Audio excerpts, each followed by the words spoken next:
কারণ আল্লাহ পাক কিয়ামতের দিনে ধরবে, ওরে আমার বান্দারে, আমি আল্লাহ তোদেরকে আশরাফুল মাখলুকাত করলাম, আমি আল্লাহ তোদেরকে দুই হাত দিলাম, আমি আল্লাহ তোদেরকে দুই পা দিলাম। বান্দারে, এই হাত নিজের জমি জায়গার জন্য লড়লে, এই হাতে তুই নিজের কাজ কারবার করলে, এই হাতে বান্দারে নিজের জন্য সব কিছুই করলে, কিন্তু আমি আল্লাহ, আমি যে তোদেরকে হাতটা দিয়েছিলাম, আমার জন্য কি করেছে বল?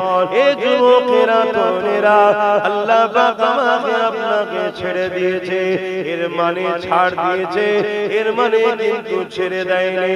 আল্লাহ পাক তোমার আমার কাছে একটা দিন কিন্তু সব হিসাব নেবে, যে দিনটা হলো সুম্মান বেগাও খোরা ফাইজা হুম কিয়ামুন ইয়ানজিরুন, যে দিনটা হলো ময়দানে মাশর, ওই দিনটা তো কঠিন দিন হবে, যে দিনেতে বাপ ছেলে হবে না, ছেলে বাপের হবে না, মা মেয়ের হবে না, মেয়ে মায়ের হবে না, কেউ কারো হবে না।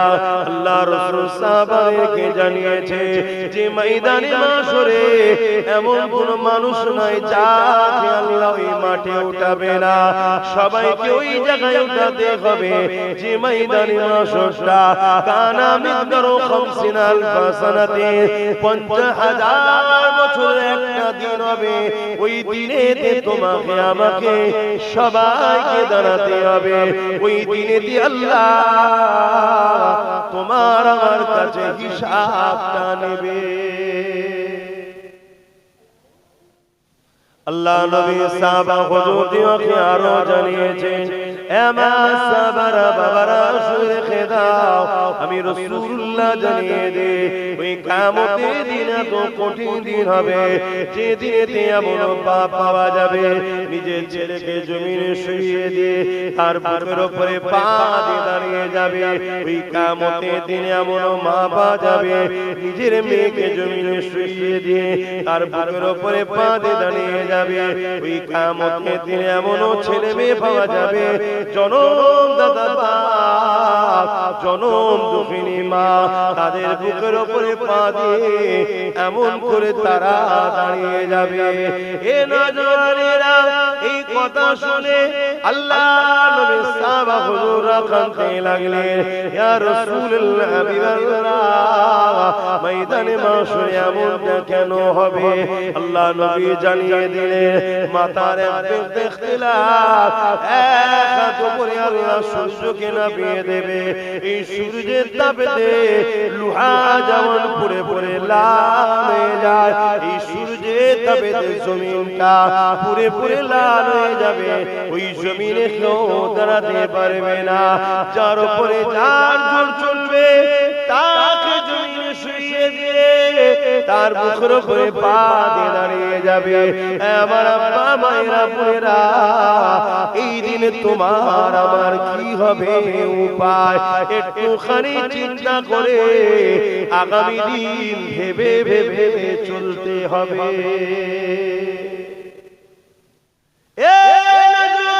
মনে রেখে দিও, তুমি আমি মায়ের পেট থেকে যখন এসেছিলাম, তোমার আমার জবানে কথা ছিল না গো, তোমার আমার কানে শ্রবণ শক্তি ছিল না গো, তোমার আমার চোখে রোশনি ঠিক মতো ছিল না গো, তোমার আমার হাতে পায়ে কোনো জোর ছিল না গো।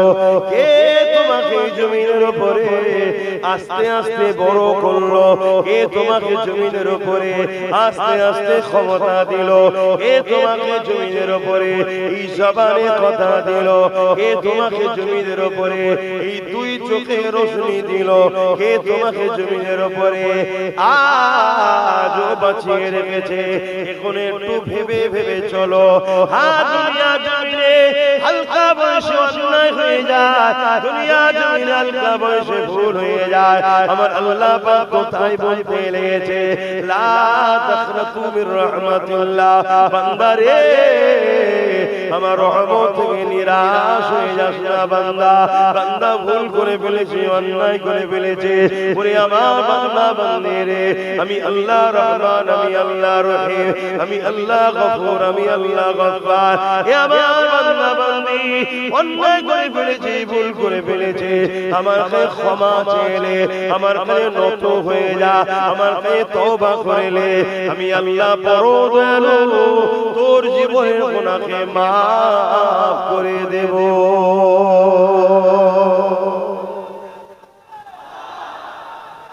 আল্লাহ আল্লাহ জিন্দাবাদ। কিন্তু গুনাহ তো মাফ আছে, আল্লাহ ও রাসূলের বিরুদ্ধে গেলে মাফ আছে, কিন্তু আমার কওম আল্লাহ ও রাসূলের বিরুদ্ধে চলে যায়। দুনিয়া সামান্য পদ, দুনিয়া সামান্য লোভ, দুনিয়া সামান্য অর্থ, দুনিয়ার বেঈমান জালিম চোর গুন্ডা ডাকাত নেতা নেত্রীকে খুশি করার জন্য আমার কওম ইসলামের দুশমন হয়ে গেল। তোমরা কি তাদের দলগুলো? যদিও কেউ থেকে থাকো, আজকে থাকার দিন নাই, এখন তওবা করে ফিরে আসা হতে পারে। চিনতে ভুল করি, বুঝতে ভুল করি, কিন্তু এখনো কি চিনতে বুঝতে ভুল করি?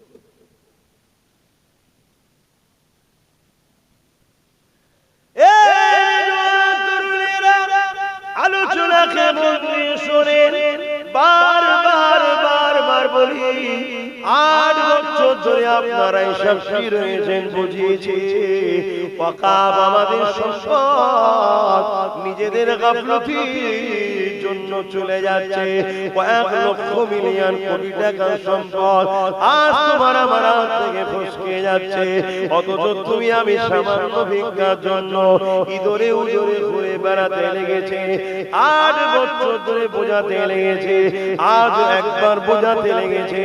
এ নবীর উম্মত উম্মতেরা, ওই জাহান্নামকে যখন বেঁধে নিয়ে আসা হবে, জাহান্নামের গর্জনেতে এই জমিনে ময়দানে মাশরেতে মানব অজ্ঞান চৈতন্য হয়ে পড়ে যাবে। এই দৃশ্য বোঝানো সম্ভব নয়, বিশ্বাস করে না, এত কঠিন দিন হবে। ওই দিনে কিন্তু আল্লাহ জিজ্ঞাসা করবে, বান্দারে পা দিয়েছিলাম আমি, এই পা দিয়েছি মসজিদে যাবার জন্য, বান্দা তোরা গিয়েছিলিস কি বল? এই পা দিয়েছিলাম আল্লাহ ওয়ালাদের দরবারে যাওয়ার জন্য, বান্দা গিয়েছিলিস কি বল? এই পা দিয়েছিলাম ইলম শিক্ষা অর্জন করার জন্য, বান্দা গিয়েছিলিস কি বল? এই পা দিয়েছিলাম বান্দা মাহফিলে যাওয়ার জন্য, বান্দা গিয়েছিলিস কি বল? হে আমার বান্দা বান্দিরে, এই পা আমি দিয়েছি, এই পা দিয়ে 3 গরিব বিধবাদেরকে দেখার জন্য, তাদের সহযোগিতা করার জন্য দিয়েছিলাম, বান্দা গিয়েছিলিস কি বল? হে যুবকেরা, দুনিয়া আমাদেরকে এই পা দিয়ে কানে নিয়ে গেছে, দুনিয়া এই পা দিয়ে আমাদেরকে খেল তামাশায় নিয়ে গেছে, দুনিয়া এই পা দিয়ে আমাদেরকে যাত্রায় নিয়ে গেছে, দুনিয়া এই পা দিয়ে আমাদেরকে তাদের অবৈধ প্রচারের জন্য আমাদেরকে এই পা দিয়ে নিয়ে গেছে। এই পা দিয়ে আমরা মসজিদ মাদ্রাসা বাঁচাবার জন্য র্যালিতে গেছি কি জানি না, কিন্তু মসজিদ মাদ্রাসাকে যারা মিটাবে তাদেরকে জিতাবার জন্য এই পা দিয়ে আমরা মুসলমান হেঁটে হেঁটে মিছিলে গেছি। মনে রেখে দিও, এখনো সময় আছে, তওবা করে নাও, আল্লাহর কাছে কাঁদাকাটি করো, আল্লাহ ক্ষমা করে দেন, ভুল হয়ে গেছে, আল্লাহ মাফ করে দেন, ভুল হয়ে গেছে। নাই মনে রেখে দিও, আমার আল্লাহ আসমানি বালা যখন পাঠাবে, ওই বালা থেকে বাঁচার কোনো উপায় থাকবে না। এই দুনিয়ার জালিম হুকুমাতের সঙ্গে লড়াই করলে কিছু মানুষের জান হয়তো যাবে, কিন্তু এদের মোকাবেলা করে জিতা যায়। কিন্তু আল্লাহ যদি জমিনকে ভূমিকম্প দিয়ে শেষ করে দেয়, ওই দিন তোমার ঘর বাড়ি বাপ মা পরিবার সন্তানকে কেউ বাঁচাতে পারবে না। শুনছো তোমার যুবকরা, এখনো সময় আছে, পরিবর্তন হও। এক্ষুনি তোমরা রুখে দাঁড়ালে যত কমই হোক 100টা জায়গা তোমরা দখল করতে পারবে কারো সাহায্য ছাড়াই। তাহলে চারটিখানি ব্যাপার নয়, একটাতেই যদি আজকে এই হয়, তাহলে 100টা পেয়ে গেলে লড়াইটা ভালো হবে না কম হবে? কিন্তু আজ যদি আমার কম না জেগে সেই ইসলাম বিদ্বেষী মসজিদ মাদ্রাসা দুশ্মনদের সাথ দেয়, আল্লাহর ঘর তুমি মজা নিতে গিয়ে শেষ করে দিলে, আল্লাহ তোমায় রেখে দেবে।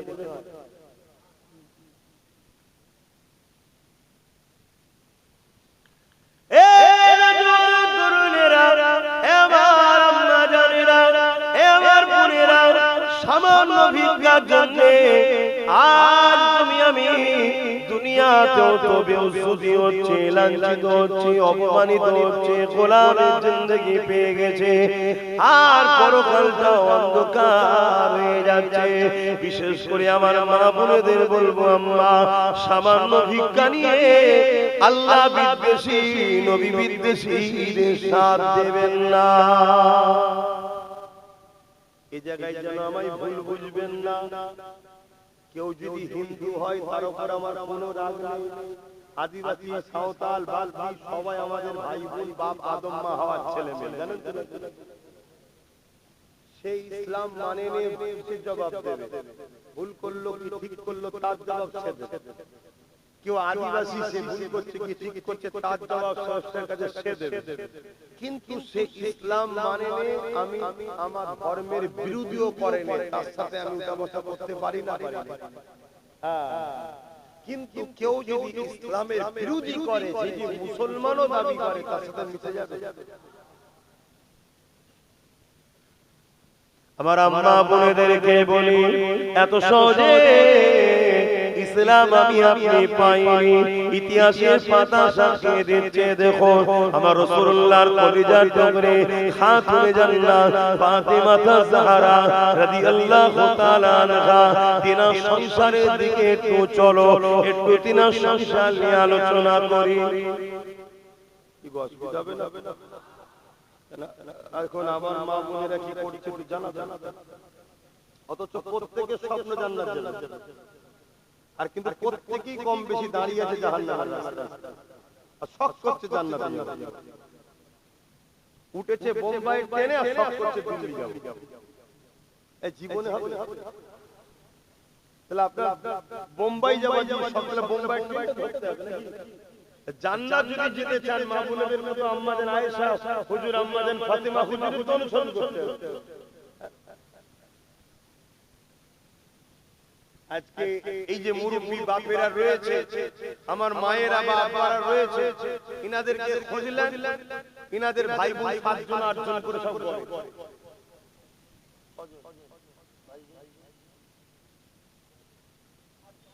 8 জন। বলুন আলহামদুলিল্লাহ, জোরে বলুন।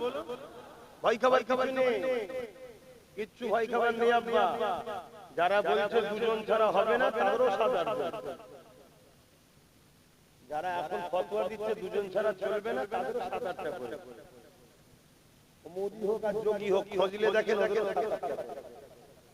কথা বুঝছেন তো নাকি? তবে আইনটা আগে করলেই বেটাগুলো হতো নি, ভালোই হতো। তো যাক, আমি ওইদিকে যাচ্ছি। এই যে 7টা 8টা করে কোনদিন বাপ মা না খাইয়ে মানুষ করেছে কি খোঁজলাম? আর এখনো যদি যুবকদের সাথে সুদ কাটানো হয়, আমার তো মনে হয় যুবক হয়তো প্রথমে একটু বেশি জোরে ছুটবে, কিছু দূর যাওয়ার পর কোমরে হাত দিয়ে ওপরে হাঁপাবে। মুরব্বি কিন্তু টুকটুক করে চলতেই থাকে, কেন যা খেয়েছে অরিজিনাল খেয়েছে। আর আমরা মুসাম্মি খাচ্ছি কিন্তু ভ্যাকসিন দিয়া। এই যে এখন ভ্যাকসিন যারা নিয়েছে, তারা আরেক টেনশনের মধ্যে এখন পড়ে গেছে। কি বলছে নাকি ভ্যাকসিন ফল্ট করেছে, গন্ডগোল হয়ে গেছে। এসব বিজনেস, এগুলো কি বিজনেস? তাম পৃথিবী জুড়ে 700 থেকে 800 কোটি মানুষ আছে, কম বেশি 700 থেকে 800 কোটি মানুষ আছে। মাথা পিছু 100 টাকা করে ধরুন, তাহলে কত লক্ষ কোটি হচ্ছে বলেন? এটা বিজনেস। একটা বিমারকে দেখিয়ে, একটা ভয় দেখিয়ে পুরো পৃথিবীতে বড় বড় বিজনেস মাফিয়া আছে, স্বাস্থ্য দপ্তরে তারা বিজনেস করে। কথা বুঝা যাচ্ছে? উপরন্তু ভ্যাকসিনে যাদের যাদের দিয়েছে ভালো মন্দ ছাই ছাই, এমন কিছু গন্ডগোল করে দিয়েছে, তো সমস্যা হচ্ছে। যাক আমি ওইদিকেও যাচ্ছি না, আমি ফিরে আসি আমার মা বোনদের উদ্দেশ্যে। ইসলাম এত সহজে আমরা পাইনি, অনেক ত্যাগ স্বীকার করতে হবে। আল্লাহ নবী একদিন বললেন, বাবারা কে আসো বাবা ইসলামের জন্য মাল দাও বাবা, কেননা গোপনে জালিমরা সংগঠিত হয়েছে ইসলামের উপরে আঘাত করবে বলে। কে আছো বাবা মাল দাও বাবা, তাদের মোকাবেলায় প্রস্তুত আমাদেরকে নিতে হবে। আজকে গোপনে পোস্ট করা হচ্ছে না ওপেন। আজকে ইসলামের উপরে হামলা করবে যারা, তারা গোপনে আছে না ওপেন। তাও আমাদের ঘুম ভাঙছে। এই আজকেই দেখছিলাম এই ভারতবর্ষ বক্তব্য দিতে দিতে বলছে মুসলমানদের 10টা মেয়েকে উদ্ধার করে নিয়ে আসো, চাকরি দেওয়া হবে। শুনছেন? গত কয়েকদিন আগে ব্রিকেটে ওই কি বিক্রি করছিল মাল না, এখন মুসলমানকে মাল বেচে সঙ্গে সঙ্গে তার প্রমোশন হবে। এটার মহল তৈরি করা হচ্ছে। অতএব আগামী দিন মুসলমানকে মারবে যে সে এমএলএ এমপি টিকিট পাবে, কম্পিটিশন চলবে তোমাকে মারার জন্য। তোমার হুঁশ নাই কি? আমি কি বুঝাচ্ছি শুনছো? আমি গল্প বলছি তো নাকি? তোমাদের সঙ্গে খেলা করছি নাকি? এই যে রাজস্থানে একজন আফরাজুলকে মেরে দিল, তারপরে সে এমএলএ টিকিট পেয়েছিল, মনে পড়ছে? দেখো, খেয়াল করো। এই কম্পিটিশন আমার বাংলাতেও চলে এসেছে। কি কম্পিটিশন? মুসলমানকে যে মারবে তার দিদি নামকে আসতে চক্ষু লজ্জাটা জেল না দিলে আমাদেরকে যারা বোকাবে নিয়ে ভোট দেয় সেকুলার সেজে, তাহলে আমরা তাদেরকে চিনে যাব। তাই তারা যাতে আমাদেরকে বোকা বানাতে পারে, হালকা কেস দেবে, হালকা কেস দেবে। ধরতে যতটা না তাড়াতাড়ি করেছে, জামিন হতে আরো তাড়াতাড়ি বেরিয়ে পড়বে। যেই বেরিয়ে পড়বে আবার তাকে নিয়ে গিয়ে ফুলের মালা দেবে আরেকজন লোকেরা, দিয়ে তাকে হিরো বানিয়ে দেওয়া হবে। এইটা সোশ্যাল মিডিয়ায় ছড়ানো হবে। এইটা দেখে দেখে সমাজের আরেক শ্রেণীর লোকের মধ্যে জাগবে, ওই মুসলমানকে মারবি তো আমারও ফটো উঠো, জেল কি আছে, যাবো সকালবেলা দুপুরে চলে আসবো তো। দাদাও আমার, দিদিও আমার, নেতাও আমার, নেত্রী আমার, পুলিশও আমার, সব আমার, কোর্টও আমার, জজও আমার, কোনো টেনশন নেই। মার মার মার। আগামী দিনে এই প্ল্যান হচ্ছে তোমাদের জন্য। কথা কিছু বুঝার, কিন্তু তোমাদের ঘুম ভাঙছে না। তোমরা এখনো অনেকে ঘরে আছো, আমাদের দিদি বাঁচাবে। কি আছে না? এই ঘরে অনেকে আছে। আমার আম্মা বোনেরা মন দিয়ে শোনেন, ইসলাম এত সহজে আসে রে গো। আল্লাহ নবী যখন বললেন কে আছো বাবা মাল দাও, জালিমরা ইসলামের উপরে আঘাত করার জন্য তারা গোপনে তৈরি প্রস্তুত নিচ্ছে। হযরতে জিবরাইল আমাকে জানিয়ে দিয়ে গেছে, এই লড়াই যারা ইসলামের পক্ষে সহযোগিতা করবে, আল্লাহ তাদেরকে জমিন আসমানের মতো বড় বড় জান্নাত দেবে। এই যুবকেরা তরুণেরা সাহাবাদের মধ্যে থেকে যার যা রয়েছে আল্লাহ নবীর কদমে দিতে লেগেছে। ওই সময় ওমর ফারুক হুজুর বিশাল বড় একটা পুটলি নিয়ে চলে এসেছে আল্লাহ নবীর কদমে দেবে বলে। অপর দিকে সিদ্দিক একবার একটা ছোট পুটলি নিয়ে এসেছে আল্লাহ নবীর কদমে দেবে বলে। আল্লাহ নবী সাহাবাদের মালগুলোকে দেখতে লেগেছে। দেখতে দেখতে আবু বকর সিদ্দিকের পুটলিখানা যখন খুলেছে, খুলে মাল দেখতে দেখতে বলতে লেগেছে, হে আবু বকর ঘরে কি রেখে এসেছো? ওই সময় সিদ্দিক আকবর বলেছিলেন, ইয়া রাসূলুল্লাহ হাবিবাল্লাহ, আমি আমার ঘরে এবং ঘরওয়ালাদের জন্য, পরিবার সন্তানদের জন্য আমার ঘরেতে আল্লাহ ও রাসূলকে রেখে দিয়েছি।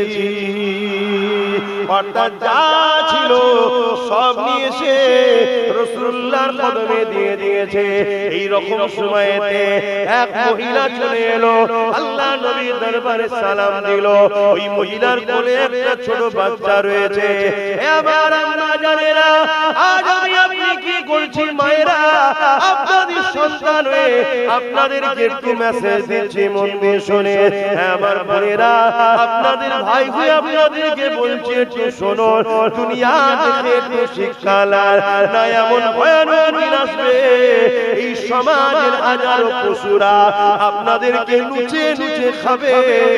এই দুনিয়া ভিডিও বানাবে, তামাশা দেখবে, আপনাদের ইজ্জত বাঁচাবার জন্য কাউকে পাবেন না। কেননা মা পবিত্র হলে তবে তো সালাউদ্দিন আইবির মতো সন্তান হবে। মা পবিত্র হলে তবে তো মুজাহিদের মতো সন্তান বেরোবে। মা পবিত্র হলে তবেই তো নাই সন্তান পাওয়া যাবে। এ যুবকেরা, আজ তো যারা পীর আওলাদ হিসাবে আপনাদেরকে বুঝাতে চাইছি, কার হয়তো কেউ বুঝাবার আর বাকি থাকবে না। আজকে তবুও তো কোন মায়ের বেটা নওশাদ নামে লড়ছে তোমাদের হয়ে। কালকে এটাও থাকবে না যদি তোমরা না জাগো। আর যদি জাগো, হাজারো নওশাদ তৈরি ওই নওশাদই করে দিয়ে যাবে। শুনছেন? আর নওশাদের কথা বললাম না, ফতোয়ায় অসুবিধা নেই, বাকি কার অসুবিধা উনি আমি চিন্তা করি না। আমি ফতোয়ার কথা জিজ্ঞেস করছি। হ্যাঁ, কথা ঠিকই, যার অসুবিধা সে বাড়ি থেকে শুনে। কি বলে? কি বলে? যাক, ছেলেগুলো আমার ভাই আমার জাগছে, তার আলহামদুলিল্লাহ। আর এই জাগাচ্ছি বলেই তো অনেকের রাগ হচ্ছে আমাদের উপরে, না যে বেশ ঘুম পড়িয়ে রেখেছিলাম ৭৯ বছর ধরে, এরা হঠাৎ করে নেতা হবার স্বপ্ন দেখলো। এতদিন ছিল আমাদের কর্মচারী, কখনো এই কোম্পানিতে, কখনো এই কোম্পানিতে, কখনো ও কোম্পানিতে কর্মচারী। কি হঠাৎ করে এরা বলছে না, ভাব দিতে হবে, মালিক হবো, চেয়ার আমারও থাকবে, তাতে 10% হোক, কিন্তু আমি মালিক হব। এই স্বপ্ন হঠাৎ করে এদের মাথায় ঢুকালো। এটা আওয়াজ দেন, তাহলে কম গাল আমায় খেতে হয় না, মনে রেখে দিই। অবশ্য আমাকে পাই না তো, আমার সাথে আলামিনটাকেই তুলে দেয়, মনে করো ওইটাই হচ্ছে তুলা সাথে কবিতা পড়া। কিন্তু কি হবে, কার কিছু হবে? কিন্তু আল্লাহ দিয়া মুখ না পাক করলি কি জবাব আল্লাহর কাছে দিতে হবে। আল্লাহর নবী দরবারে একজন মহিলা এসেছে কোলে একটা বাচ্চা নিয়ে। ভাবো কত কষ্ট করে ইসলামের একটা বাচ্চা। আল্লাহর নবীকে বলছেন, হুজুর শুনলাম আপনি ইসলামের জন্য, ন্যায়ের জন্য, সত্যের জন্য, মানবতার জন্য, গরিবদের জন্য, মুসলিমদের জন্য, জালিমদের বিরুদ্ধে ডিফেন্সে নেবার জন্য আপনি মাল সংগ্রহ করছেন। আল্লাহর নবী বললেন, জি হ্যাঁ সংগ্রহ করছি। তো হুজুর আমি কিছু শরীক হতে এসেছি, কি দেবে? হুজুর আমার এই বাচ্চাটাকে দেবো। জোরে বলুন সুবহানাল্লাহ। মা শুনেন, আর আজকের মায়েরা কি বলছে? যাসনি, আব্বাস সিদ্দিকীর সঙ্গে যাসনি, জেল হয়ে যাবে, কেস হয়ে যাবে। কি বলছে না বলেন? কাজ বন্ধ হয়ে যাবে। মা, কিয়ামতের দিন ওই ছেলেই জাহান্নামের কারণ হবে না তোমার? কি বলছি? কিয়ামতের দিন ওই ছেলের কারণে তোমার জাহান্নাম যাওয়া হবে না তো? কেন কিয়ামতের দিন অনেক বাপ মা জাহান্নামে যাবে, নিজে ভালো ভালো করেছে, কিন্তু বিচখানে ছেলে এসে দাঁড়িয়ে যাবে, আল্লাহ আমি পাপ করার পিছনে আমার বাপ মার হাত রয়েছে, আমার বাপ মাকে নায়ের পথে যেতে দিত না, নাই কাজ করতে দিত না। আল্লাহ আমি একা কেন যাব, এদেরকে আমার সাথে দেন। আল্লাহ বলবে ফেরেশতা আমার বান্দা সত্য বলছে, ওই সন্তানের সাথে তার বাপ মাকেও জাহান্নামে যাবে। শুনছেন?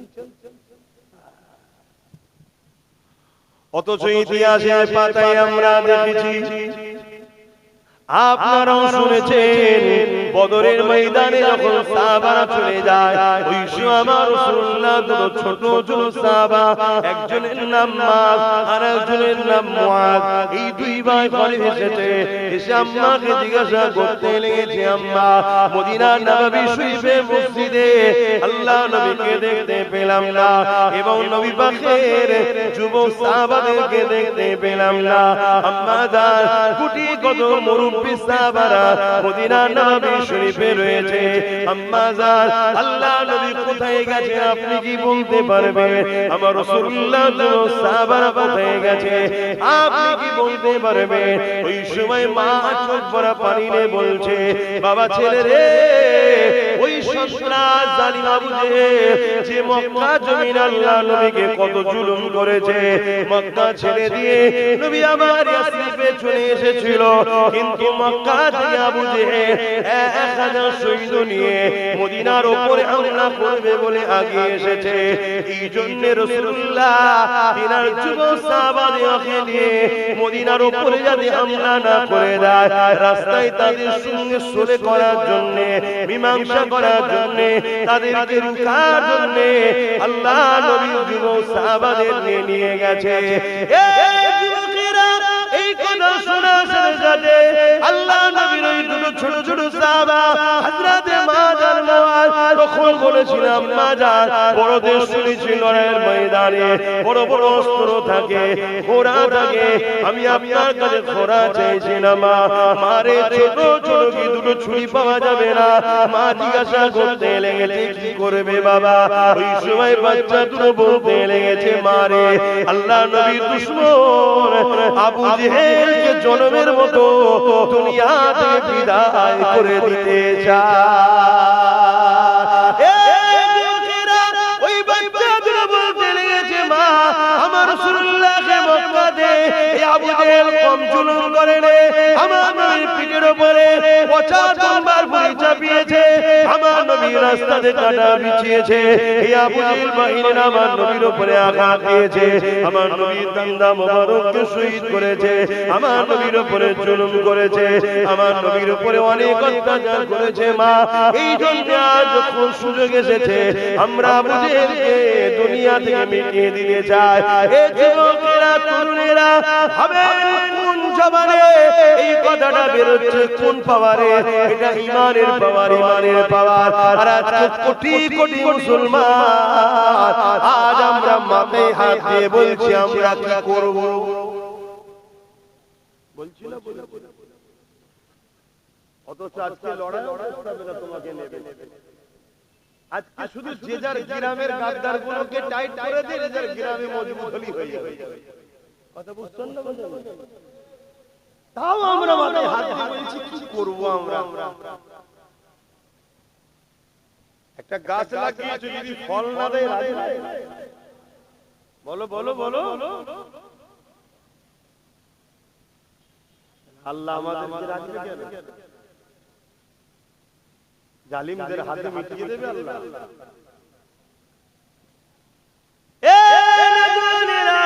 তোমার আমার মায়ের মতো সেই সাহাবিয়া ছিলেন না গো। আল্লাহ নবীর ওই সাহাবিয়া, মহিলা সাহাবিয়াটা যখন নিজের বাচ্চা দুটো সন্তানের মুখ থেকে আল্লাহ নবীর এই প্রেমের কথাটা শুনলো, ওই সময় নবী পাক সাহাবিয়াটা বলতে লাগলে, বাবা ছেলে রে, আজ মা হয়ে নিজেকে বড় ধন্য লাগছে যে এমন দুটো সন্তানকে পেটে ধরেছিলাম, যে সন্তান আল্লাহ নবী নবীর জন্য নিজের জানকে ঝুঁকিতে লাগাতে চেয়েছে। লড়াইয়ের ময়দান তো আর খেলা করার ময়দান নয়। বাবা ছেলে যাও, বাবা চলে যাও, বড় গর্বিত মা হিসাবে যাও বাবা, চলে যাও, চলে যাও। রাসূলুল্লাহ দুশমনের বিরুদ্ধে লড়াই করতে চলে যাও বাবা। ওই বাচ্চা দুটো বেরিয়ে পড়লো লড়াইয়ের ময়দানে গিয়ে চাচাকে জিজ্ঞাসা করতে লেগেছে, চাচা আবু জেহেল কোনটা, আবু জেহেল কোনটা? চাচা দূর থেকে দেখাতে লেগেছে ওই যে সাদা ঘোড়ার পিঠে উঠে রয়েছে ওটা হলো আবু জেহেল। যে কিনা তার ঘোড়ার পিঠে বসে রয়েছে লোহার ড্রেস গায়ে দিয়ে, এমন করে নিজেকে নিরাপদে রেখেছে। এই বাচ্চা দুটো সুযোগ খুঁজতে লেগেছে, চারিদিকে ঘোড়া ছুটতে লেগেছে। এই বাচ্চা দুটো সুযোগ খুঁজতে খুঁজতে কোনোভাবে যখন পারছে না, কেন আবু জেহেল ঘোড়া থেকে নামছে না, বাচ্চা দুটোর মাথার মধ্যে বুদ্ধি এসে গেল। ঘোড়ার পায়েতেই ছোট ছুরির আঘাত দিয়েছে, ঘোড়া জমিনে যে লুটিয়ে গেছে, আবু জেহেল যে জমিনের উপরে পড়ে গেছে তার উপরে আঘাত দিয়ে শুরু করেছে। আঘাতের উপরে আঘাত দিতে লেগেছে। আবু জেহেলের ছেলে দেখতে পেয়ে গেছে, আগিয়ে এসে তরবারের আঘাত দিয়েছে। এই দুই বাচ্চার মধ্যে থেকে একজনের হাতটা কেটে জমিনে পড়ে গেছে। কিন্তু এইদিকে অন্য সাহাবারা আগিয়ে এসে ওই বাচ্চা দুটোকে সাইডে সরিয়ে দিয়েছে। অনেক বড় কথা, লড়াই শেষ হয়ে গেল। আবু জেহেল জন্মের মতো জাহান্নামে চলে গেল। আল্লাহ নবী সাহাবাদের নিয়ে বসে আলোচনা করতে লেগেছে। এই দুই বাচ্চা তারা অনেকটা ক্ষত বিক্ষত হয়ে রয়েছে, তার মধ্যে থেকে এক ভাইয়ের হাতটা পর্যন্ত কেটে গেছে। এই অবস্থায় দাঁড়িয়ে হাত কেটে গেছে, ওই যন্ত্রণার কথা খেয়াল করেনি। বাচ্চা দুটো আগিয়ে এসে দুই ভাইয়ের মধ্যে কম্পিটিশন শুরু হয়েছে। এক ভাই বলতে লেগেছে, ইয়া রাসূলুল্লাহ হাবিবাল্লাহ, আপনার দুশমনকে আমি মেরেছি। আর একজন বলতে লেগেছে, ইয়া রাসূলুল্লাহ হাবিবাল্লাহ, আপনার দুশমনকে আমি মেরেছি। এই কম্পিটিশন হতে লেগেছে। হযরত জিবরাইল চলে এসেছে, এসে জানিয়ে দিল, ইয়া রাসূলুল্লাহ হাবিবাল্লাহ, এই বাচ্চা দুটোকে জানিয়ে দেন আল্লাহ পাকের দরবারে আবু জেহেলকে জাহান্নামে পাঠানোর পিছনে এই দুটো বাচ্চারই হাত আছে। আল্লাহ দুজনকে কবুল করে নিয়েছে। আল্লাহ নবীর নজরটা পড়লো ওই বাচ্চা ছেলের হাতে দিকে, যার হাতটা কাটা রয়েছে। ওই বাচ্চাকে বলতে লাগলো, বাবা কি হয়েছে? হুজুর আমার হাতের উপরে আঘাত করেছে, হাত আমার কেটে গেছে। আল্লাহ নবী সাহাবাদেরকে বললে, যাও বাচ্চাটার হাতকে খুঁজে নিয়ে আসো। হাত থেকে খুঁজে নিয়ে এসে ওই হাতের গোড়ায় হাত লাগিয়ে দিয়ে আল্লাহ নবী হাতটা বুলিয়ে দিল। আরে সার্জারি তো 150 বছর হয়েছে, আমিনার লালের হাত বোলানোর সাথে সাথে আমার আল্লাহ ওই হাতকে চূড়া লাগিয়ে দিয়েছে। আরো জোরে বলুন সুবহান।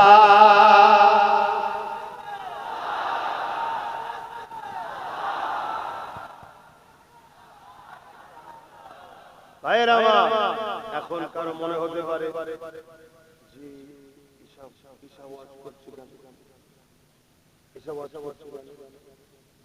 আমি জানিয়ে দিই, ইসলাম কখনো কোন ধর্মের বিরুদ্ধে লড়াই করে না। টোটাল ইসলামের ইতিহাসে একজনকেও দেখাতে পারবে যা শাস্তি দেবে মেনে নেবে। ইসলাম সর্বসময় লড়াই করেছে সন্ত্রাস ও জালিমদের বিরুদ্ধে। কেউ যদি আজকে জালিমদের পক্ষপাতিত্ব নিয়ে ইসলামের এই আলোচনার বিরোধী করে, তার বিরুদ্ধেও আমরা যুদ্ধ করতে পারি। আছেন তো নাকি? আওয়াজ হালকা কেন? আছেন তো নাকি? তোর কথা আমরা পায়ের তলায় রাখি। তোর কথার কি হাইসিয়ত? আজকে পাকিস্তান যদি আর বেরিয়ে এসে আমাদের দেশের উপরে হামলা করে, আমরা কি বলবো? না না না, মানুষ হয় মেরুনি, এটা বলবেন নাকি? আমরা তখন বলবো মেরে পাট করে ব্যান্ডিল করে পাঠিয়ে কি বলবো না বলবো?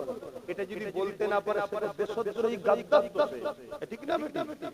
তাহলে দেশের জন্য দেশের বিদ্বেষী যে হবে তার বিরুদ্ধে লড়াই করা যেমন দায়িত্ব, তেমন মানবতাকে বাঁচাবার জন্য মানবতা বিরোধী যারা হবে তাদের বিরুদ্ধে লড়াই করার দায়িত্ব আছে না?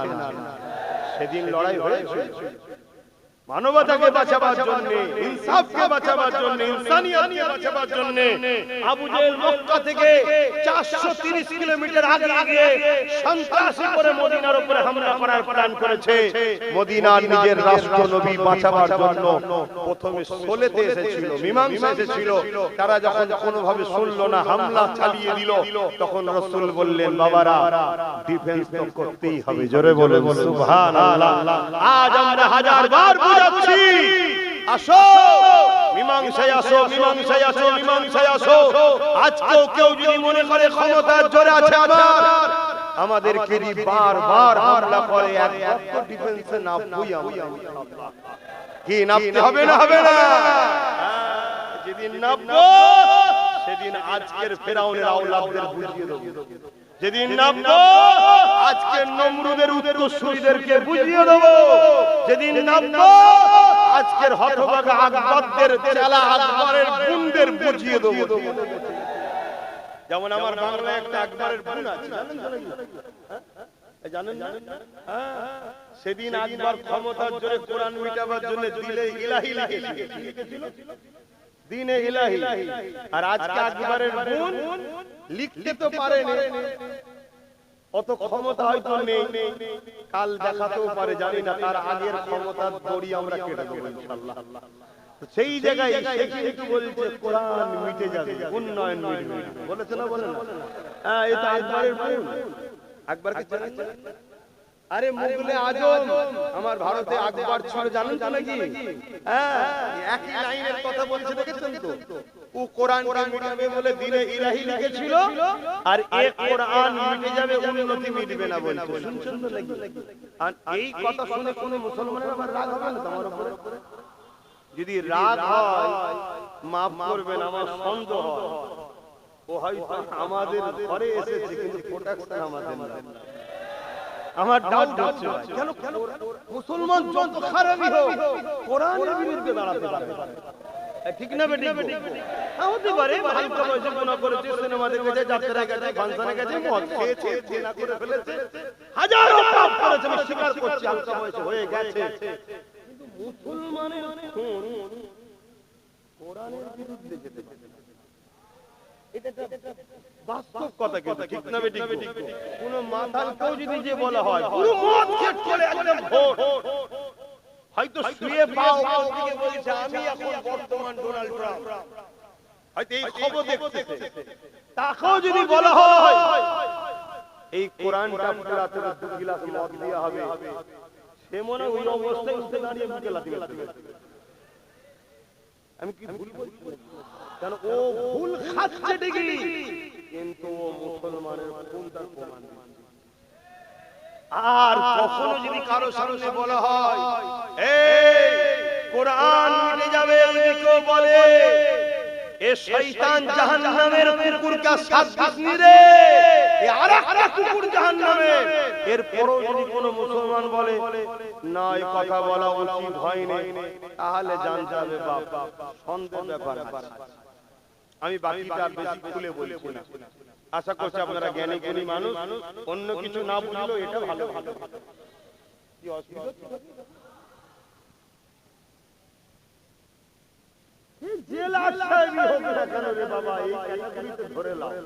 আল্লাহর কোরআন বলছে যে আমার হাবিবের বিরোধী হবে, যে আমার হাবিবের বিদ্বেষী হবে, তার সম্বন্ধে কোরআন সূরা কালামে বলে দিয়েছে নুতফায়ে হারাম। তাহলে অত টেনশন করছেন? আহা কত কষ্ট করে এসেছে ইসলাম। আমার মা, আমার বোনেরা একটু বোঝে, পুরুষ যদি ইনকাম হারাম করে নিয়ে আসে নারীদেরকে খাওয়ায়, তারপরও কিয়ামতের দিন পুরুষকে আল্লাহ ধরবে, নারীকে ধরবে না। এটা সিস্টেম। কারণ নারী হলো পুরুষের অধীনস্থ, সে বাপ হোক, ছেলে হোক আর স্বামী হোক, ইনকামের জিম্মেদারি হলো পুরুষের। নারী হলো বিবাহের আগে হলো শাহজাদি, বিবাহের পরে রানী, বয়স হলে রাজমাতা। তার সম্মান আল্লাহ এত দিয়েছে, সে বসে বসে খাবে। শুনছেন তো নাকি? কিন্তু ইনকামের জিম্মেদারি কার মাথায়? পুরুষে এসে ভ্যান চালিয়ে আনবি না মুঠে গিরে করবি, কি কষ্ট করে করবি, খাবার দায়িত্ব তোর। এবার পুরুষ যদি হালাল না খাইয়ে হারাম খাওয়ায়, নারী আল্লাহ কিয়ামতের দিন ধরবে না, ওর স্বামীকে, ওর ছেলেকে, ওর বাপকে ধরবে আল্লাহ। কিন্তু আমার মা বোনেরা, হারাম যে খায় তার দোয়া কবুল হয় না। আজকে বড় প্ল্যান করে আমাদের দোয়া যদি এদিক ওদিক হয়ে যেত, মায়েদের দোয়াটা কবুল হতো। বড় প্ল্যান করে শয়তানরা দেখুন সামান্য 1000 1500 টাকা মদ বিক্রি করাতে দিল। হ্যাঁ, এটা তোর ইনকাম, এটা কার ইনকাম? তার মানে ওই জায়গাটা শেষ করে দিল। কিন্তু আমরা বুঝবো, আমরা ভাবছি আমাদের দরদি যদি হতো তাহলে তোমার বাচ্চাকে আইএস বানাতো, আইপিএস বানাতো, জজ বানাতো, ডিএম বানাতো, ভিডিও বানাতো, তোমার বাচ্চাকে এডুকেশন দিত, চাকরি দিত, তবেই তোমার দরদি হতো। ভিক্ষা কখনো দরদিরা দেয় না, ভিক্ষা যে দেয় যায় সে তোমার দুশমন ছাড়া অন্য কিছু নয়। আজ এ জাতি এত ভিখারি কেন? হাত পাতলি পাই বলে দেয়। দিয়া বন্ধ করে দিক সবাই, দেখবে সব ভিখারি হয়ে যাবে। এত যাকাত দেওয়া হচ্ছে, ভিখারি কি কমছে? কথা বলে হাত পাতলি যখন পায়, সহজ কি রাস্তা আছে, হাঁটবো কেন? মনে রাখবেন, এখন একটা পরিকল্পনা হচ্ছে আমাদেরকে মিটিয়ে দিবা। তাই আমি আর একটু ওখানে এগিয়ে যাচ্ছি। আল্লাহ নবী ওই বান্দিটাকে, আল্লাহ নবী ওই উম্মতিটাকে বলতে লাগলো, ওই মহিলাটা যে বাচ্চাটাকে কোলে করে নিয়ে বলতে লেগেছে, ইয়া রাসূলুল্লাহ, হাবিবাল্লাহ, আমি এই লড়াইয়ের জন্য এই বাচ্চাটাকে দান করতে এসেছি। একটু বলি না, কি হচ্ছে?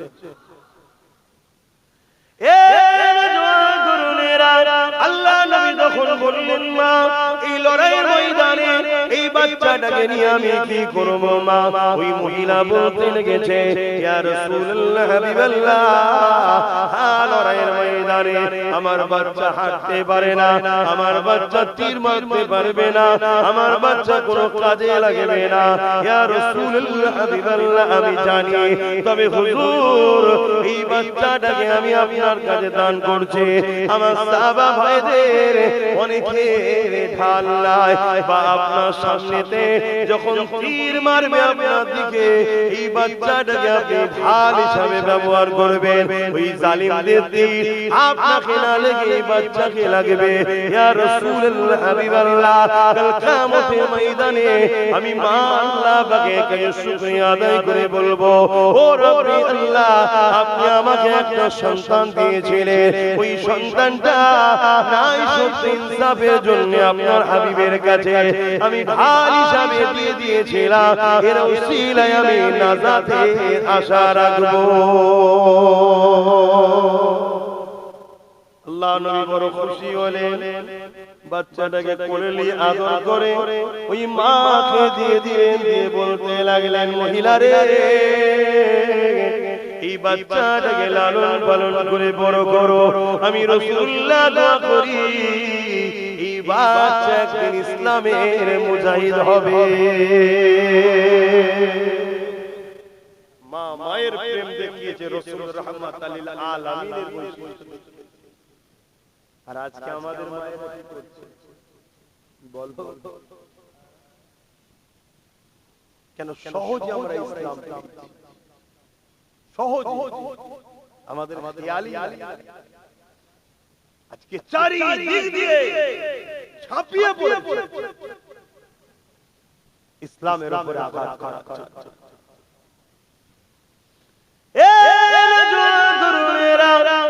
এই দুনিয়া কার জন্য চিরস্থায়ী নয়, মনে রাখবেন আল্লাহ দিনের ইবাদতের মালিক হলেন আল্লাহ। দুনিয়া যতই শক্তিশালী দেখাক না কেন, যুগে যুগে ইসলামের উপরে আঘাত যারা করেছে, আমার আল্লাহ পাক তাদের জন্য দুটো ফয়সালা করেছে। হয় তার নাম নিশানাকে মিটিয়ে দিয়েছে নমরুদের মতো, ফেরাউনের মতো, সাদ্দাতের মতো, আবু জেহেল উতবা সাইবার মতো, ইজিদের মতো, হিটলারের মতো, চিঙ্গিস খানের মতো, এমন করে পুরুষের মতো আল্লাহ তাদের তাদেরকে মিটিয়ে দিয়েছে, বাবার দেশের হতভাগা আকবরের মতো মিটিয়ে দিয়েছে। কিন্তু আর একটা ফয়সালা হলো, যারা ইসলামের বিরোধী করেছে আমার আল্লাহ তাদেরকে ইসলামের খাদেম বানিয়ে দিয়েছে। ইসলামের বিরুদ্ধে যুগে যুগে মানুষ লেগেছে, আজও লাগছে। আল্লাহ ইসলামের হেফাজতের দায়িত্ব নিজে নিয়েছে। কিন্তু মনে রাখবেন, আমাদের একটা তো কর্তব্য দায়িত্ব রয়েছে।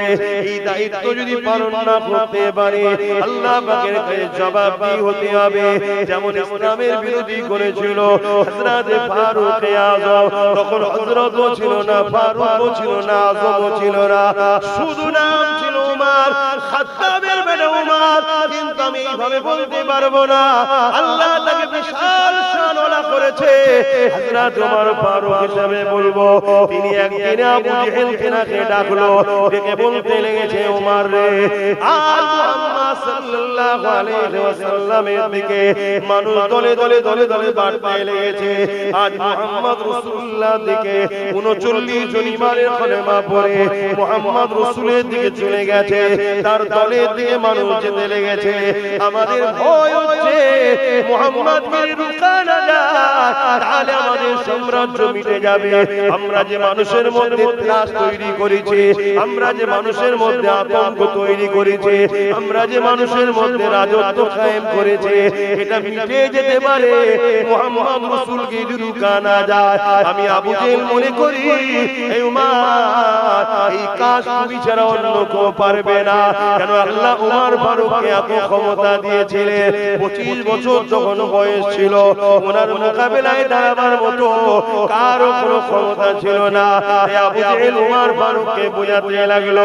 ওই সময় উমর ফারুককে আবু জেহেল বলতে লাগলো, 200 লাল উট দিয়ে ঘোড়া দেওয়া হবে, ইত্যাদি ইত্যাদি অনেক ধন দৌলত দেওয়া হবে।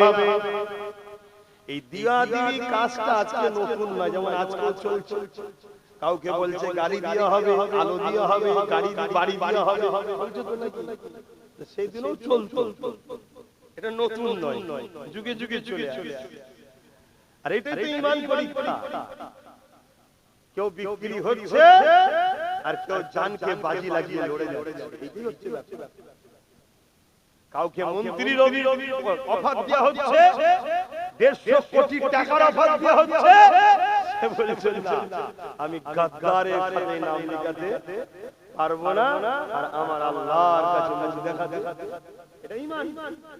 আবার কেউ বিক্রি হয়ে গেছে, কি করে? আবু জেহেল উমর ফারুককে অনেক কিছু দিবে বলে উমর ফারুক রাজি হয়ে গেল। ঘোড়ার পিঠে উঠে তরোয়ালকে উলঙ্গ বার করে ফেললো। মিয়াম থেকে তরোয়ালকে বার করে রওনা দিয়ে যাচ্ছে।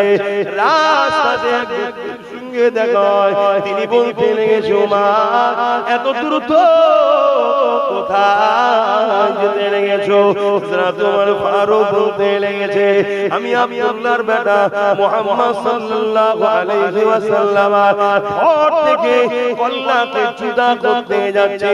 কেন যাচ্ছ? কি করেছে? তিনি তো কাউকে কখনো আঘাত দেয় না, কারো সম্পদ মেরে নেয় না, কারো সঙ্গে ঝগড়া করে না, কারো সঙ্গে মিথ্যাচার করে না, কারো ক্ষতি চায় না। উপরন্তু তিনি শান্তির কথা বলে, মানবতার কথা বলে, ইনসাফের কথা বলে, ইনসানিয়াতের কথা বলে, প্রেমের কথা বলে, নারীদের অধিকারের কথা বলে, ক্ষুধার্তকে খানা খাওয়াতে বলে, বস্ত্রহীনকে বস্ত্র দিতে বলে, প্রেমের কথা বলে, মানব বন্ধনের কথা বলে, ঐক্যের কথা বলে। হে উমর, কেন তাকে মারতে যাচ্ছ? উমর বলছো তো কথা জানি না, আজকে যাব আমি শুনছি নাকি 39 জন তার হাতে হাত দিয়েছে, 40 আর হতে দেব না। কালকে সূর্য উঠবে, মুহাম্মদ রাসূল আর উঠবে না। হায় হায় হায় হায়, কি কথা! এ যুবকেরা তরুণেরা ওই সময় ওই পথচারী মানুষ বলতে লেগেছে, এ উমর, মুহাম্মদ রাসূলের কাছে যাবার আগে তুমি তোমার বোন বুনাইয়ের কাছে আগে যাও। কেন যাব? তোমার বোন বুনাই ঈমানের কলেমা পড়ে মুহাম্মাদের দলে চলে গেছে। আরো জোরে বলুন সুবহান। অনেক বড় কথা, ওইদিকে আমি যাচ্ছি না। আমার ফারুক হুজুর কি বলছে, 39 থেকে 40 দিতে।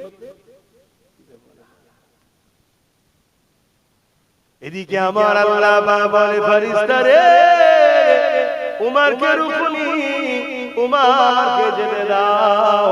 উমর বলেছে 39 থেকে 40 হতে দেবে না, আর আমি আল্লাহ উমরকে 40 নম্বর মুসলমান বানাবো।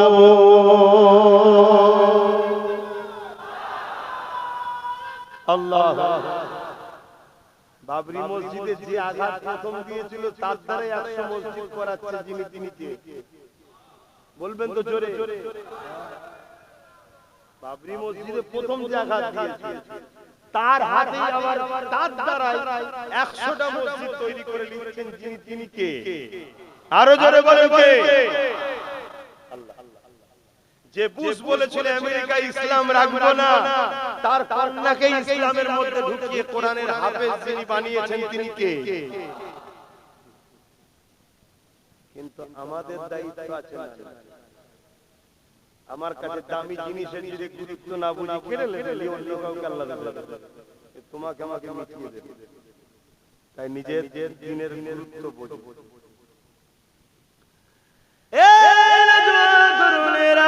হযরত ওমর ফারুক রাদিয়াল্লাহু তাআলা এমন সময় তিনি রওনা দিয়ে দিলেন। ওমর ফারুক হুজুর যাওয়ার পরে আমার রাসূলুল্লাহ যে ঘরের মধ্যে রয়েছে, এই ঘরে দরজার করে আঘাত দিল। ঘরের মধ্যে 39 জন সাহাবাদের নিয়ে আল্লাহ নবী দ্বীনের মেসেজ শোনাচ্ছে, দ্বীনের কথা শেখাতে লেগেছে। ওমর ফারুক দরজার করে আঘাত দিয়েছে। ভেতর থেকে এক সাহাবী আওয়াজ দিয়ে বলছে, কে? বাইরে থেকে উমর আওয়াজ দিচ্ছে, খাত্তাবের বেটা উমর এসেছি, দরজা খোলো। সাহাবাদের মধ্যে মুখোমুখি তাকাতাকি হচ্ছে, আমাদের আর বাঁচা যাবে না। এত পাওয়ার ছিল, এত ক্ষমতা। আল্লাহ নবী চাচা যান হযরত হামজা রাদিয়াল্লাহু তাআলা তার কয়েকদিন আগে নবীর হাতে হাত দিয়ে ঈমানের কলেমা পড়েছিল। তিনিও ছিলেন মক্কার সুপার পাওয়ারদের মধ্যে একজন। তখন তিনি ওই মজলিসে বসে রয়েছে। তিনি বলতে লাগলেন, ইয়া রাসূলুল্লাহ, হাবিবাল্লাহ, হুজুর আপনি আমাকে ইজাজত দেন, উমর যদি পাকামো করে আমি হামজা খুনসা কমতি নয়, হুজুরকে আমি ছাড়ব না, আপনি আমাকে ইজাজত দেন। আল্লাহ নবী মুচকি হাসলেন, কেন কানেকশন তো নবীর সাথে আল্লাহর, বাকি তো কেউ জানে না। নবী আমার ইরাদা করে আল্লাহকে বলেছিলেন, ও রব্বি আল্লাহ, দুজনের মধ্যে একজনকে ইসলামের মধ্যে যদি আপনি এনে দেন আমাদের জন্য বড় উপকার হবে। এক আবু জেহেল না হয় খাত্তাবের বেটা উমর, আমার আল্লাহ দোয়া, নবীর দোয়া উমরের কপালে কবুল করে নিয়েছে। এটা রাসূলুল্লাহ বুঝতে পেরে গেছে। এই নবী বলতে লাগলেন, আমার সাহাবারা দরজা খুলে দাও, দেরি করো না গো, উমরকে আসতে দাও, উমরকে আসতে দাও। উমরের জন্য দরজা খুলে দেওয়া হলো। উমর আগে আগে আসে, পিছনে হযরত হামজা নবী পাকের চাচা দাঁড়িয়ে গেছে। দাঁড়িয়ে গিয়ে বলছে, উমর মনে রেখে দিও, আমি হামজাও কমতি নয়, তুমিও যদি পালোয়ান হও আমিও কোনো কমতি নয়। উমর যদি খারাপ ব্যবহার করো তোমাকে কিন্তু ছেড়ে দেওয়া হবে না। উমরের চলো চলো, আল্লাহ নবী বলে, চাচা যান উমরের রাস্তা আটকাবেন না, উমরকে আসতে দেন। হযরত উমর আগিয়ে চলে এলেন রাসূলুল্লাহর একেবারে কাছে। নবী পাক উমরের জামার খড় ধরে টান দিলেন। হুজুর বসে পড়লেন। বসে পড়ার পরে আল্লাহ নবী শুধু বলতে লাগলেন, হে উমর, এখনো কি সময় হয়নি আল্লাহ ও রাসূলের দিকে ফিরে আসা? যেই বলেছে উমরের চোখ দিয়ে পানি গড়াতে লেগেছে। ইয়া রাসূলুল্লাহ, ইয়া হাবিবাল্লাহ, হুজুর আপনি আমাকে ক্ষমা করে দেন, আমি উমরের তরোয়াল নিয়ে বেরিয়েছিলাম আপনার দরদে কল্লাকে আলাদা করব বলে, কিন্তু আজকে উমর আপনার কদমে একটু জায়গা চাইছে, বাকি যতদিন বাঁচবো ইয়া রাসূলুল্লাহ আপনার গোলাম হয়ে পাহারাদার হয়ে থাকতে চায়। আরো জোরে বলুন সুবহান আল্লাহ। ইয়া রাসূলুল্লাহ, আল্লাহর দিন আল্লাহ ঠিক হিফাজত করবে, কিন্তু আমরা যদি দ্বীনের ভালোবাসি আল্লাহ আমাদেরও হেফাজত করবে। কি করবে না? আতে বাপ ভাইরা বোঝো, আমাদেরও কিছু দায়িত্ব। আমি যদি উপকার করতে না পারি, কসম ক্ষতি না করে। আল্লাহর নবী বলেন, মিশকাত শরীফের হাদিস, আমার একটা বক্তব্য খুব ভাইরাল হচ্ছে, আপনারা শুনেছেন হয়তো। প্রায় জায়গায় যে বিষয়টা খুলে খুলে বলে দিচ্ছি, আপনারা হয়তো শুনেছেন। কেন আমার বিষয়ে যখন ছড়াচ্ছে আমাকেই তো বলতে হবে নাকি? একটা প্রচার করা হচ্ছে, কি একটা ছোট্ট ক্লিপ, আবার ওই বক্তব্যটাকে কোন একজন মুরব্বির সাথে সেটিং করে, বয়োজ্যেষ্ঠ বুজুর্গের সাথে সেটিং করে। আমি বলেছি বিজেপি কে একই বলে, আমি বলেছি টিএমসি কে ভোট দেওয়া হারাম, আর তিনি বলেছে দেওয়া চলবে। এই রকম একটা সেটিং করে বাজারে ছড়া দিয়ে বোঝাতে চাইছে, দেখো আব্বাস বলছে চলবে না, হারাম, আর একজন বয়স্ক বুজুর্গ বলছে চলবে, কার কথা লাগে? এটা হলো জালিমদের একটা প্ল্যান। আপনারা কেউ শুনে দেখেছেন এটা? একটু হাকি না বলেন, দেখেছেন? যারা দেখেছেন হাত তুলে বলে, ভিডিওটা দেখেছেন? যাক, তাহলে আপনাদের মধ্যে একটা ভয়, মানে আমাকে নিয়ে একটা চিন্তা হতে পারে, এটা খোলাসা করা দরকার আছে না? কেন বলেছি, কি জন্য বলেছি, এর আগে কি আছে, পরে কি আছে, একটু জানা দরকার আছে না? আপনারা শুনতে, কারা শুনতে ইচ্ছুক আছেন হাত তুলে দেখান, লম্বা করে হাত তোলেন। যাক, আলহামদুলিল্লাহ। তাহলে আমি আলোচনা করছি, কিন্তু তার আগে আমি যে কথাটুকু বলছিলাম, আচ্ছা একটু আগে সালামটা দিয়ে দিই। এই সময় যদি কারো ইচ্ছা না শোনার থাকে, সেই সুযোগ আস্তে আস্তে চলে যাবে। কি বিছখানে ঢুকে পড়ে যাবে, বেচারি শুনতে চাইছে না, কিন্তু যে শুনতে চায় তাকে শোনানো দরকার। কেউ যদি শুনতে নাও চায়, আমার বিষয়ে যখন একটা প্রশ্ন চিহ্ন উঠছে, আমাকে খোলাসা করা দরকার আছে না? কেন? কেউ যদি আমি দোষী না হয়, আমাকে যদি দোষী বলে সন্দেহ করে, আল উলামা ইহনাতুল কুফরুন, উলামাদেরকে যদি কেউ ইহনাত করে, সে কুফরি করল। তাহলে খোলাসা করা দরকার, না হয় কওমের ছেলে ভুল রাস্তা চলে যাবে। তো তার আগে আসুন একটু সালাম দিয়ে নি। ইয়া নবী সালাম,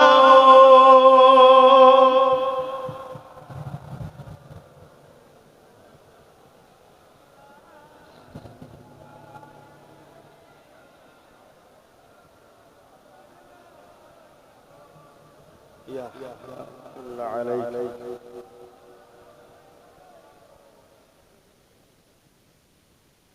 জোর করে কখনো ভালোবাসা হয় না, ওই জন্য আমি কখনো কাউকে জোর করে কোনো জিনিস দিতে চাই না। তাই আলোচনা করার আগে দাঁড় করিয়ে দিলাম এই জন্য, যদি কেউ অসুবিধে থাকে এই সুযোগে যাতে চলে যেতে পারে। এটা কি ভুল করলাম? কেন জোর করে মানুষকে দিয়ে কি লাভ? ঠিক না? আসে সকলে প্রাণ খুলে উচ্চ আওয়াজে দয়ার নবীর উপরে সালাত ও সালাম পাঠ করবে। ইয়া নবী সালাম, ইয়া রাসূল, ইয়া হাবিব সালাম, সালাওয়াতুল্লাহ।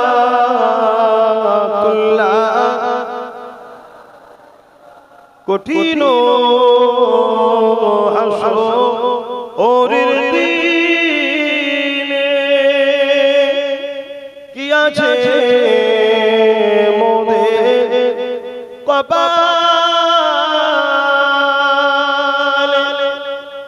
গুনাহগার উম্মাহ আতো আপনার লইবেন সঙ্গে এ মাশরে। ইয়া নবী সালাম, ইয়া রাসূল সালাম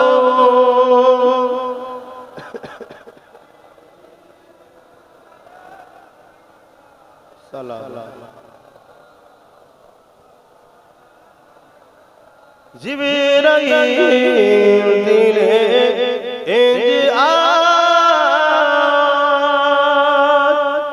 খুলে দাও আসমানের দুয়ার এসেছে নবী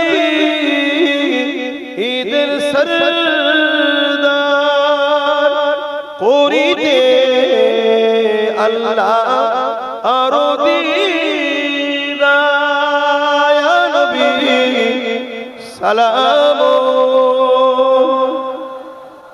ইয়া রাসূল সালাম ইয়া হাবিব সালাম সালামাতুল্লাহ সকলে বসেন বালা বিকামালিহি কাসাবাত তুজা বিজামালিহি حسنت جميع خصاله صلوا عليه وآله اللهم صل على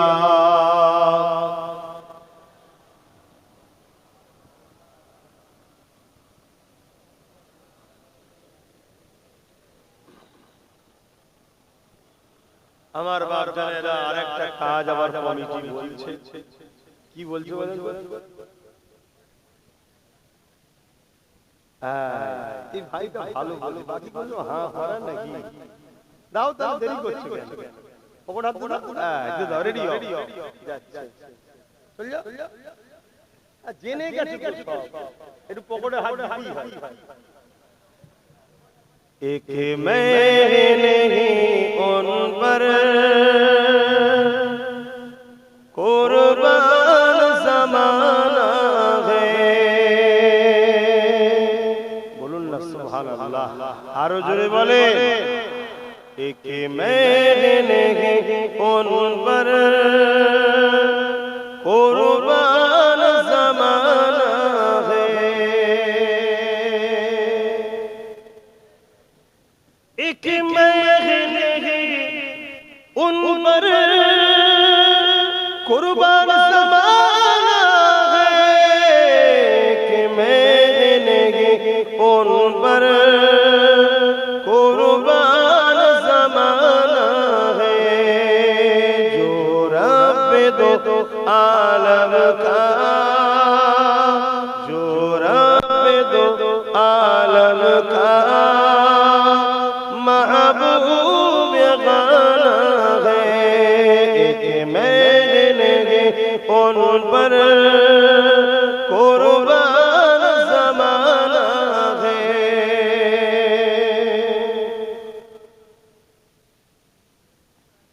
कल पुल से जिसने हमें खुद ही पार लगाना है कल पुल से जिसने हमें खुद ही पार लगाना है जगरा को बाबा है हसनैन का नाना है जगरा को बाबा है हसनैन का नाना है एक मैंने उन पर कुर्बान ज़माना है अल्लाहुम्मा सल्ली अला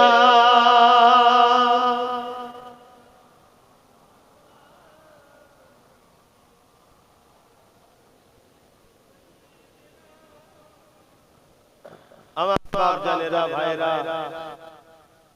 বিপদ না আসলে প্রকৃত আপনকে চিনা আল্লাহ আমাদেরকে কখনো কখনো পরীক্ষা নেবে সেই পরীক্ষা আমাদেরকে কিন্তু শুরু হয়েছে এই জায়গায় এবারে আপনি আমি কোন কাতারে এর পরীক্ষা আল্লাহ নেবে আসেন একই কথা বারবার আপনাদেরকে বলছি, এতে আপনারা বিরক্ত হচ্ছেন না? আমি প্রায় ভাবি যে 8 বছর ধরে মানুষকে বুঝাচ্ছি, আবার নতুন করে বলার কি দরকার? হয়তো মানুষ বিরক্ত হচ্ছে, কিন্তু জানি না মাইক উঠার পরে আল্লাহ আমায় বলিয়ে নেয়। আমি ইরাদা করে এসেছি এক, আর উঠার পরে হয় আরেক। কথা কিছু শুনছেন? তা আমি কি করি বলে? অথচ আমি যে রাস্তায় চলছি, এই রাস্তায় আমার দুশমন বাড়ছে না কমছে?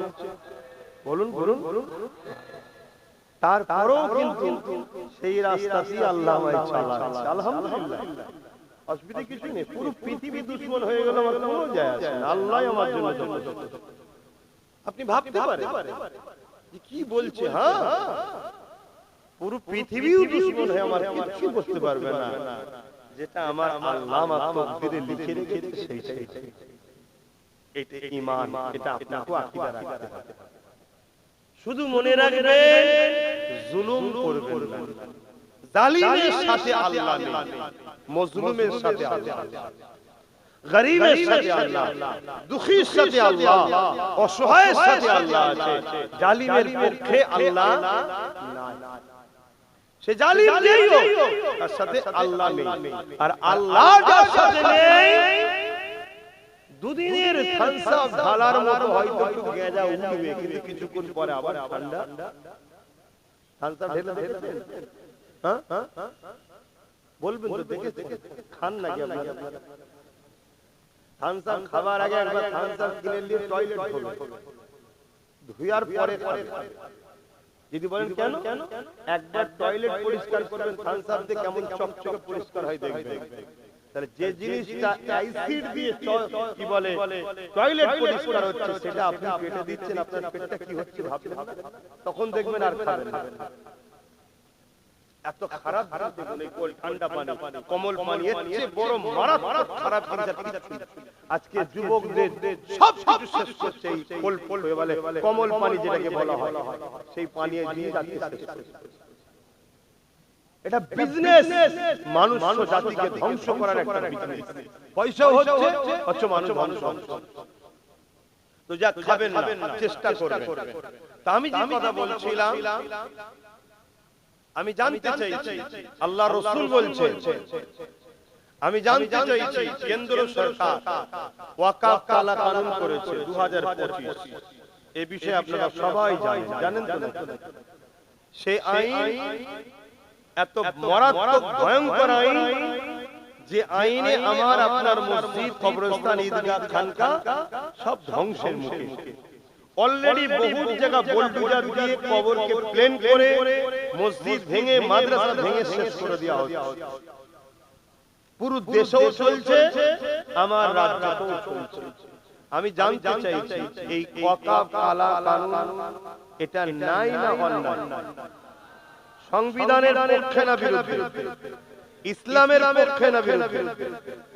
ইসলামের বিরুদ্ধে যদি কোনো শক্তি লাগে, সেই শক্তিকে আপনি যদি সহযোগিতা করেন, তাহলে আপনি ইসলামের পক্ষে না বিরুদ্ধে? বিরুদ্ধে। এই কালা কানুন তৈরি হয়েছে, আর সেই কানুনকে যদি আমার রাজ্য সরকার সাপোর্ট করে নেয়, অ্যাকসেপ্ট করে, আমার রাজ্য সরকারও ইসলামের পক্ষে না বিরুদ্ধে? আওয়াজ দিয়ে বলবেন। আল্লাহ বুঝা করেন তো? তাহলে হক কথা জবান খুলে বলবেন। এমনও হতে পারে আল্লাহ জবান দিয়েও অনেকের জবান কেড়ে নিয়েছে। এ সমাজে ঘটে না? ঘটে না? অতএব আর কি করতে বসেনি, আর পেটে জ্বালাতে এসেছি। খুব ভালো করে বোঝেন, হাতের 5টা আঙ্গুল যেমন সমান নয়, পরিবারের 5টা ছেলেও সমান নয়। মুরগির পেটে অনেক কটা ডিম দেওয়া হয়, সব কটা বাচ্চা হয় না, একটা দুটো খোলা হয়ে যায়। কথা বুঝে আসছে তো না?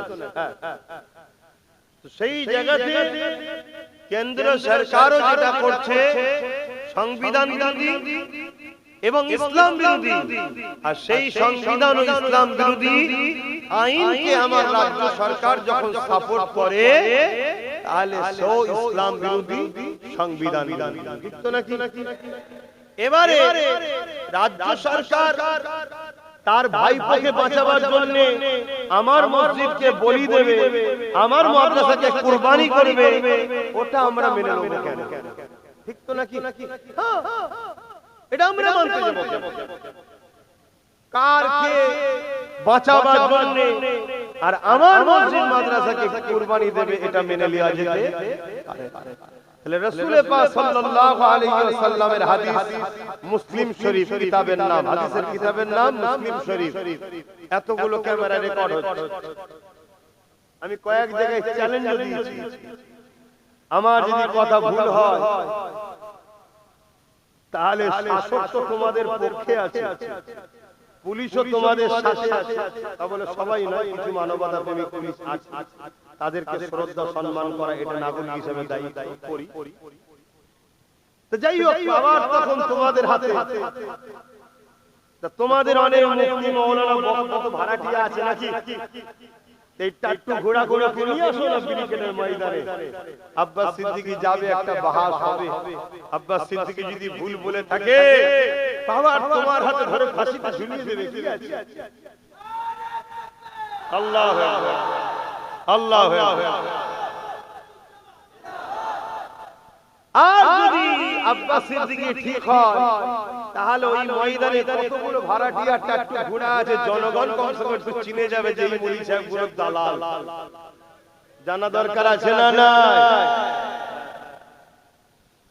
তো ভাইরা আমার বক্তব্য ছিল কি?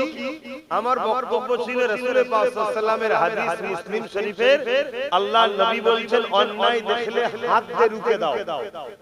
অন্যায় দেখলে মসজিদ মাদ্রাসাকে মিটাবেটা নাই না? তাহলে যে মিটাতে চাইছে রাসূলের হাদিস, হাত দিয়ে রোকো। যদি হাতে ক্ষমতা না থাকে মুখ দিয়ে প্রতিবাদ করো, যদি মুখে প্রতিবাদ করার ক্ষমতা না থাকে অন্তর থেকে ঘৃণা করে দূরে সরে যাও। তা না করে কোন ইমানদার যদি বিজেপিকে ভোট দেয়, তার ঈমান থাকবে? কেন ভোট দিয়ে মানে সাপোর্ট করা, অর্থাৎ তাকে শক্তিশালী করছো, সে আরো ক্ষমতায় এসে মুসলিম মাদ্রাসা ভাঙো, তাই তো নাকি? তার ঈমান থাকবে না।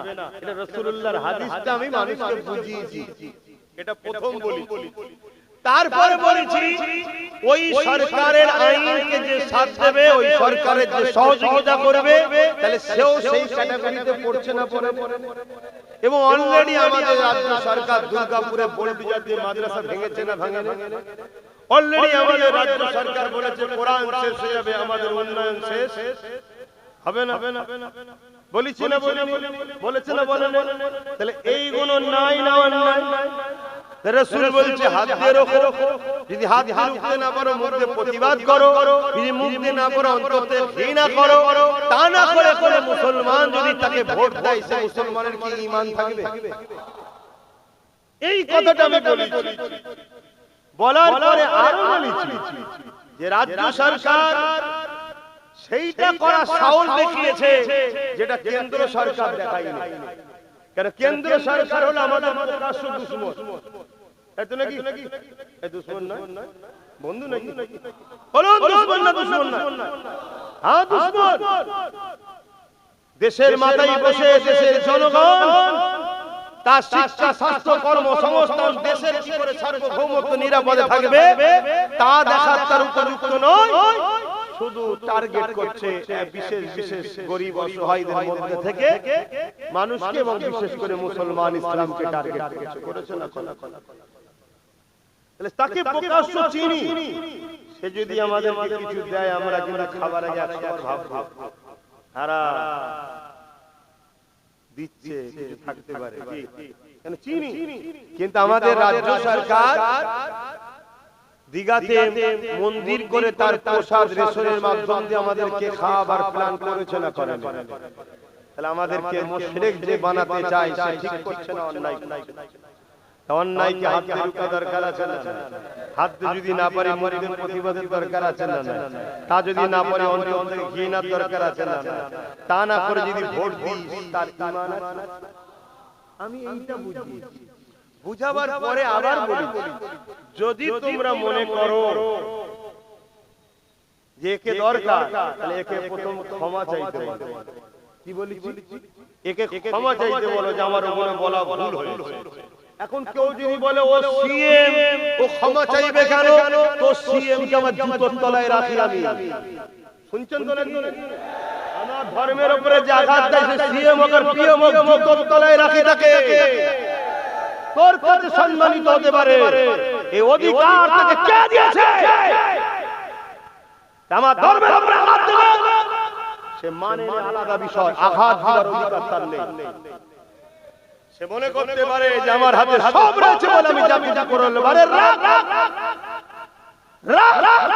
রাত্রিরে বুকের ব্যথা হবে, বুকটা ধরে ডাক্তার আসার আগে চোখ চেয়ে রয়ে যাবে, অন্য জায়গাতে জানে চলে যাবে। কথা বুঝে আসছে না? এই জিন্দেগির উপরে মায়া করো না, এই জিন্দেগিটাই হলো ধোঁকা। মায়া আল্লাহ দ্বীনের উপরে করো, আল্লাহর উপরে ভরসা করো। অতএব এ যদি ক্ষমা চায় তাহলে ভাবা যেতে পারে, ঠিক তো না? তবে কিন্তু ভাববো একটা শর্ত। কি শর্ত? চেয়ারের একটা পায়া দিতে হবে, চেয়ারে পায়া দিতে হবে, নচেত আবার ক্ষমা চেয়ে ফিরে এসে আরো গন্ডগোল করতে পারে, ঠিক তো নাকি?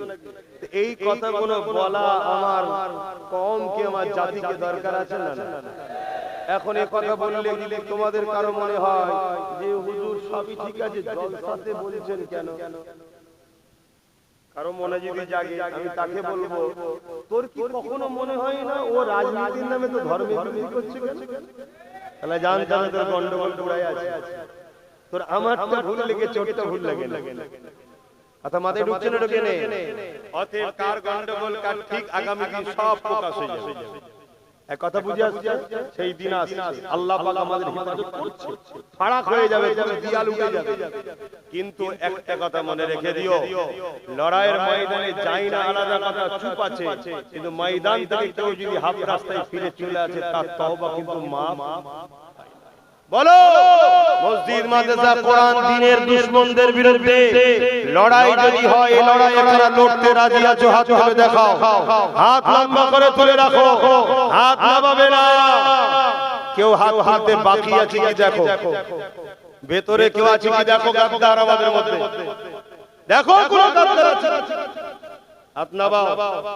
কেন গাদ্দার চেনা দরকার? অসুবিধা হচ্ছে নাকি? আমি কি আমার ঘর বাঁচাবার জন্য লড়াই করছি?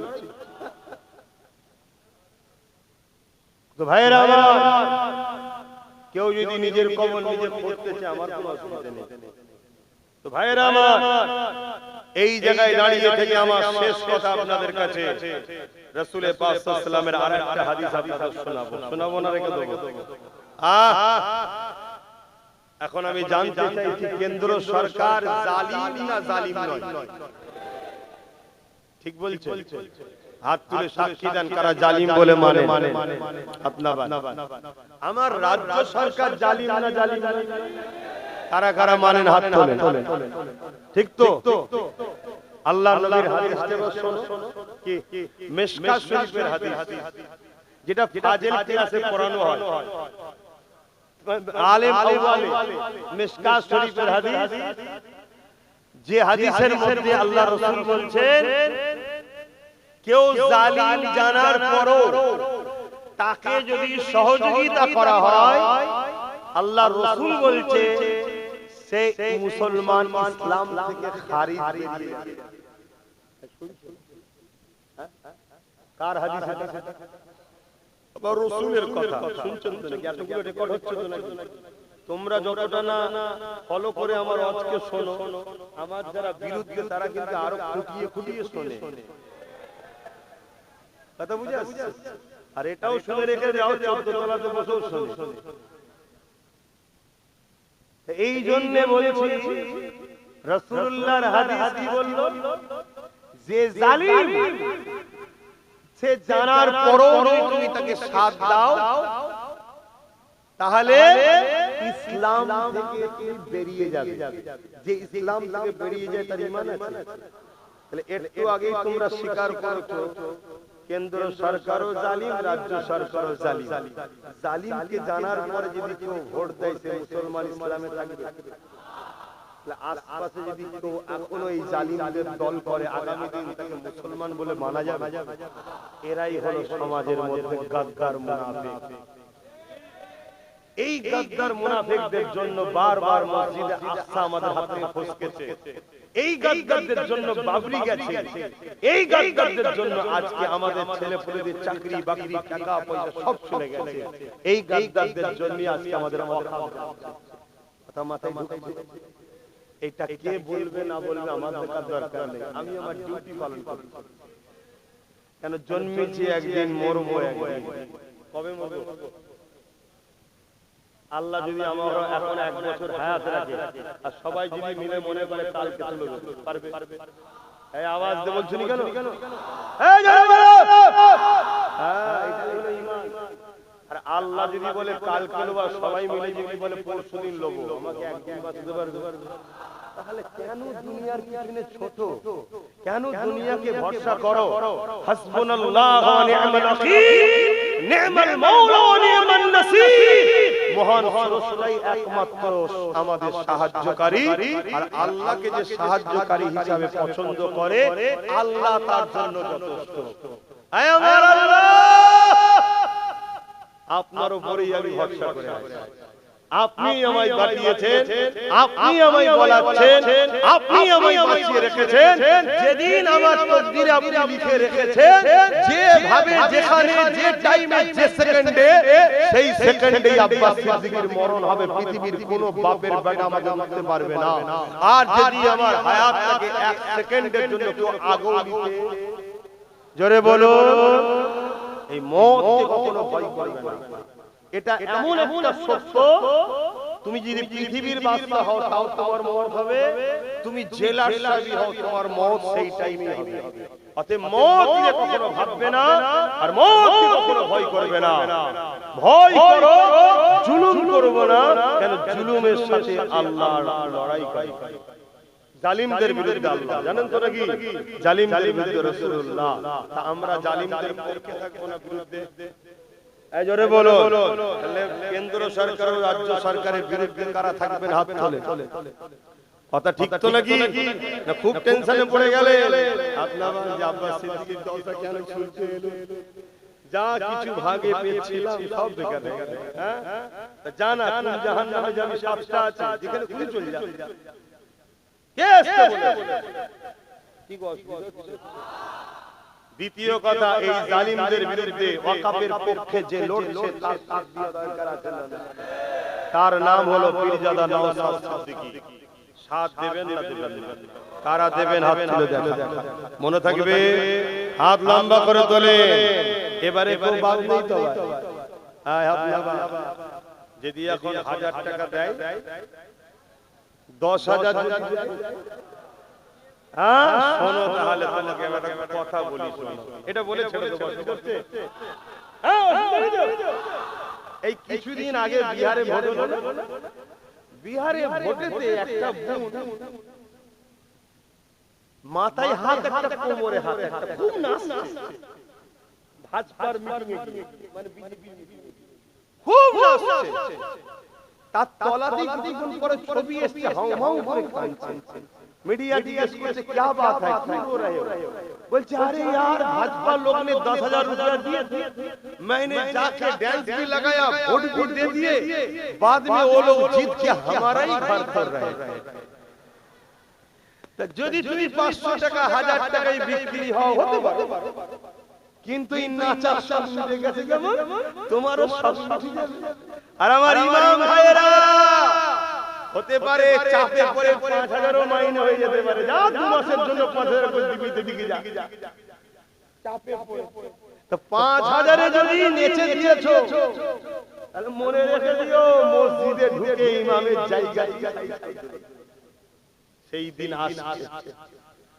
ভালো চাও, ওই যে মুরব্বি বসে আছে দেখছো, 4টে পা চেয়ারে, একটা দরকার আছে আমাদের, তাই তো নাকি? এখন আবার কারোর মধ্যে হচ্ছে না তো এরকম জলসাই ডাইরেক্ট হচ্ছে। আর লজ্জা করে কিছু লাভ নেই, সব গালমাল মেখে গেছে। আর লজ্জা করে কোনো ব্যাপার নেই। এখন আর কেউ বলতে পারবে না হুজুর সব বলবে কেন, সব এখন মিলামিলি হয়ে গেছে, কাতার ভাগ হয়ে গেছে। কি হয়েছে না? তুমি যদি এই ক্ষমতার পাওয়ারে কলমের জোরে মসজিদ মাদ্রাসার বিরোধী করো, চাকরি বাকরির কথা না ভেবে, তাহলে উলামারও দায়িত্ব, তুমি আমার ধর্মে যখন হাত দিয়েছো আমার উচিত তোমার রাজনীতিতে হাত দেওয়া। তবেই তো তুমি জানবে যে হুজুর মানুষই সব কি করছে। তখন আমি বলবো তুমি তোমার জায়গায় ফিরে যাও, আমি আমার জায়গায় ফিরে যাব। তখন এসে বলবো আল্লাহ আল্লাহ আল্লাহ আল্লাহ। তখন এটা কি? আর তুমি আমার পাতের মাছের মাথাটা তুলে নিয়েছো, আমি তো তোমার থালি কেড়ে নেব। কারণ আমাদের পাওয়ারে সবাই টিকে আছে বাংলায়, ঠিক না বেটি? একটা দেখছিলাম কোন মুরব্বিকে প্রশ্ন করেছে যে অনেকে বলছে যে দিল্লি চলে যাও, বলছে বিগত অনেকে অনেক কিছু বলেছিল, এমন বীজ আর খুঁজে পাওয়া যাচ্ছে না, একে এমন মারব জীবনে খুঁজে পাওয়া যাবে। কথা বুঝে আসছে? তো সেই জায়গায় আমার এই মেসেজগুলো আপনাদেরও ছড়াবার দায়িত্ব আছে না? রেকর্ড হয়েছে তো? ছড়াবেন, মানুষকে বুঝান, ঐক্যবদ্ধ হন। যেখানে মতুয়া আছে মতুয়ারা দাঁড়াবে, আমরা মুসলমান 30% তাকে সাথ দেব। যেখানে আদিবাসী ভাইয়েরা আছে আদিবাসী ভাইয়েরা দাঁড়াবে, আমরা 30% মুসলমান যেখানে আছে সাথ দেব। আমরা যেখানে দলিত আছে এসসি এসটি আছে তারা দাঁড়াবে, আমরা মুসলমান তাকে সাথ দেব। যেখানে আমরা মুসলমান 50% আছি আমরা দাঁড়াবো, তারা আমাদেরকে সাথ দেবে। এইভাবে গরিবদের এক হওয়া দরকার আছে না? বন্ধুত্ব করুন এসটিদের সাথে, এসসিদের সাথে, দলিত আদিবাসীদের সঙ্গে বন্ধুত্ব করুন। তাদেরকে বুঝান ভাই ভোটের সময়ে তুমি ভাই হও, ভোট মিটে গেলে তোমাকে অছুত বলা হয়। কথা বুঝে আসছে? এবং প্রত্যেকটা দপ্তর প্রত্যেকটা জায়গায় যারা এই এসসি এসটি ওবিসি আদিবাসী মতুয়া আছে মুসলিম আছে সবাইকে বিপদে আমরা আছি। আমাদের সবাইকে ঐক্যবদ্ধ হওয়া দরকার আছে না? তো যাক, আমি এই জায়গায় কথা শেষ করলাম। এখন শেষ কথা, আপনারা আমার কথাতে ভাষাতে ব্যবহারে কেউ কষ্ট পান না? তাহলে ব্রিকেট যদি করি কি খবর পেলে যাবেন? আবার এমন হতে পারে আমার ব্রিকেটকে ফিকে করার জন্য আগে দুজনকে ব্রিকেট করেও দিতে পারে। কিন্তু আমি এতটুকু জানি, ইমানদার ইমানদারের জায়গায় যাবে, মুনাফিক মুনাফিকের জায়গায় যাবে, জালিম জালিম জালিমের জায়গায় যাবে। তাই তো নাকি? ঠিক বলছি তো? তবে একটু খোঁজ খবর রাখবেন। আর প্রতি শুক্রবার দিন আমি লাইভে বসি বিএসপি চ্যানেলে এবং পীরজাদা এমডি আব্বাস সিদ্দিকী পেজে। কয়েক সপ্তাহ বসতে পারিনি, গত জুম্মায় বসেছিলাম, গতকালকে আবার শুরু করেছি। আপনারা খেয়াল রাখবেন, সন্ধ্যে 7টা 7:30টার মধ্যে বসি, প্রশ্ন করবেন, উত্তর দেবো। আল্লাহুম্মা আমিন। আয় আল্লাহ, আমার আপনাগুলোকে নিয়ে বসেছি, ভাইগুলোকে নিয়ে বসেছি, বোনগুলোকে নিয়ে বসেছি, মাগুলোকে নিয়ে বসেছি, ছোট ছোট বাচ্চাগুলোকে নিয়ে বসেছি। মালিক, দুনিয়া আখিরাতের কল্যাণের কথা আপনি বলেছেন। আপনি বলেছেন রব্বানা আতিনা ফিদ দুনিয়া হাসানা ওয়া ফিল আখিরাতি হাসানা ওয়া কিনা আযাবান নার। দুনিয়ার ভালোর জন্য বলেছেন দোয়া চাইতে, আখিরাতের ভালোর জন্য বলেছেন দোয়া চাইতে, আযাবে জাহান্নাম থেকে বাঁচার জন্য দোয়া চাইতে বলেছেন। আল্লাহ, দুনিয়ার ভালোর জন্য দুটো কথা আলোচনা করেছি, আখিরাতের জন্য দুটো কথা আলোচনা করেছি। জাহান্নাম থেকে বাঁচতে গেলে ঈমান দরকার, মুনাফিকি বেঈমানি না করা, এটাও আলোচনা করেছি। এই সব আলোচনা আপনি দয়াময় দয়া করে কবুল করে নেন। যদি কিছু ভুল হয়ে যায় মাফ করে দিন, রহমত করে মেহেরবানি করে সব যদি দেন, এই সওয়াব নূর নবী দয়ার নবী হায়াতুন নবী হুজুরের পাকে সবটুকু পৌঁছে দিন। হুজুরে আব্বা জান আম্মা জান পরিবার সাহাবা সাহাবিয়া চার পিরানে পে হুজুরদের রুহের সব পৌঁছে দিন। খাস করে সুলতানে হিন্দ গরিবে নওয়াজ খাজা মঈনুদ্দিন আজমিরি হুজুরের পাকে সওয়াব পৌঁছে দিয়ে আল্লাহ পাক আমাদের পীর ও মুর্শিদ আওলাদ রাসূল জাবারান মুজাদ্দিদ দাদা হুজুর পীর কিবলার পাকে সওয়াব পৌঁছে দিয়ে দাদা পীরের পাঁচ গুণেজার টুকরা খলিফা হুজুরদের রুয়ে সওয়াব পৌঁছে দিয়ে আয় আল্লাহ এই গ্রামে আপনি শান্তি দিন, এই এলাকায় আপনি রহমত দিন, শান্তি দিন। আল্লাহ আমার বাংলা জমিনে আপনি শান্তি দিন, রহমত দিন। আল্লাহ আমার দেশের বুকে শান্তি দিন, রহমত দিন। বিশ্বে মুমিন মুসলমানদের উপরে আপনি রহমত করুন, সাহায্য করুন। প্যালেস্টাইনবাসীর উপরে দয়া করুন, সাহায্য করুন। আল্লাহ হিন্দুস্তানের মুমিন মুসলমান নরনারীদের জান মাল ইমানের সত্যি ইবাদত করুন। আল্লাহ আমরা ভুল করেছি, ক্ষমা আপনি করে দিন। আপনি গফুর, আপনি গফফার। আল্লাহ আপনি আমাদেরকে একটা বার ক্ষমা করে সুযোগ দিন। আল্লাহ আল্লাহ আমাদের ভুল অনেকে ভেঙেছে, আল্লাহ যাদের ভাঙিনি ভাঙিয়ে আপনি দেন। আল্লাহ আল্লাহ একটা বার আমাদেরকে ক্ষমা করে দিন। আল্লাহ আল্লাহ আপনি আমাদেরকে নিজেদের পায়ে দাঁড়াবার তৌফিক দিন। আল্লাহ আয় আল্লাহ জানি জানি এই জমিনে আপনি একদিন হককে উঠিয়ে নেবেন, তবে মালিক আমাদের বাচ্চাদের কাছে হককে রেখে যাবার তৌফিক আমাদেরকে দেন। আয় আল্লাহ দয়াময় দয়া করে আমাদের প্রত্যেকের জীবনের গুনাহকে মাফ করে দিন। গান ফাংশন যাত্রা সিনেমা জুয়া ব্যভিচারী মদ শরাব সমস্ত বুরাই খারাপ থেকে দূরে রাখেন। যদি কারো দ্বারা আমাদের ফিরে যায় আল্লাহ আপনি মাফ করে দিন। আল্লাহ আয় আল্লাহর দোয়া চাই আমার মাতৃভূমি ভারতবর্ষকে আপনি সুন্দর রাখুন, নিরাপদে রাখুন, সার্বভৌমত্বকে আপনি নিরাপদে রাখেন।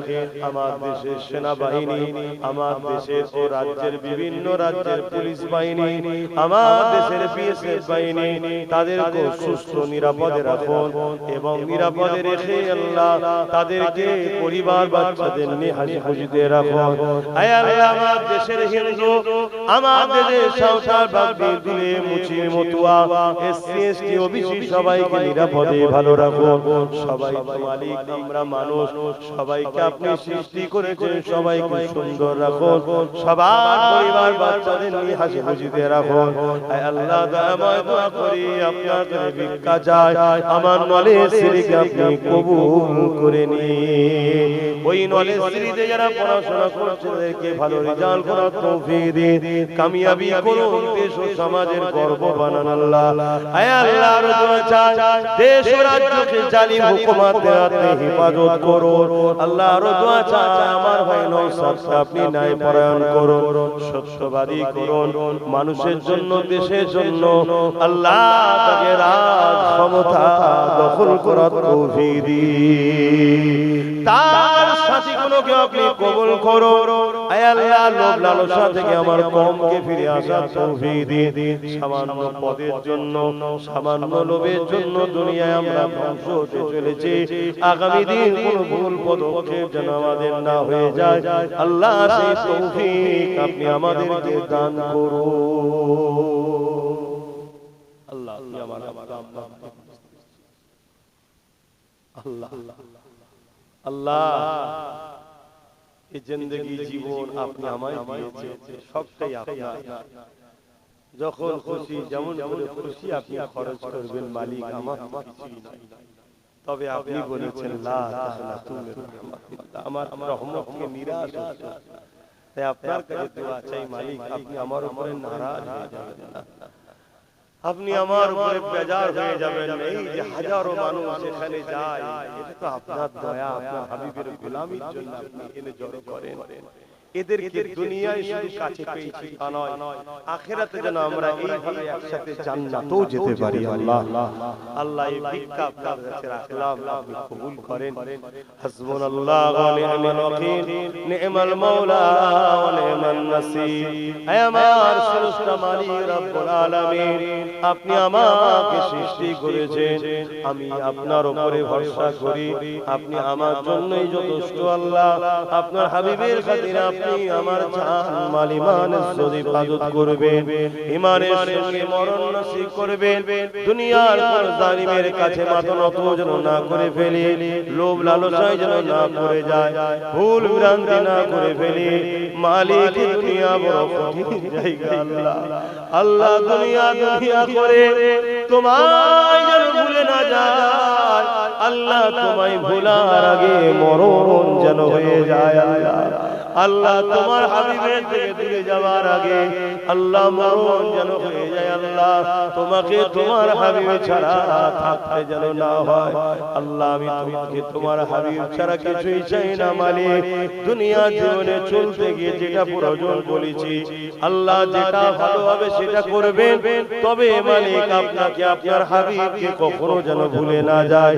এ দোয়া আমার জন্য, আমার বাবা মা, পরিবার, বাচ্চা, স্ত্রী, আমাদের যত জনা তুলেছে সবার জন্য, সবার আত্মীয় স্বজনের জন্য এই দোয়াকে আপনি কবুল করে নেন।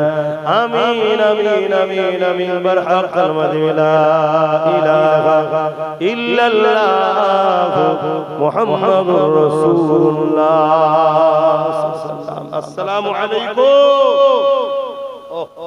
আমি যাব, আমায় যেতে দেবে, মসজিদে নামাজ হবে।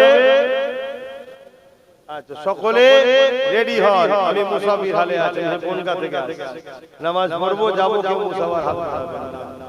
আসসালামু আলাইকুম। জলসা করে বাকি নামাজ পড়লেন।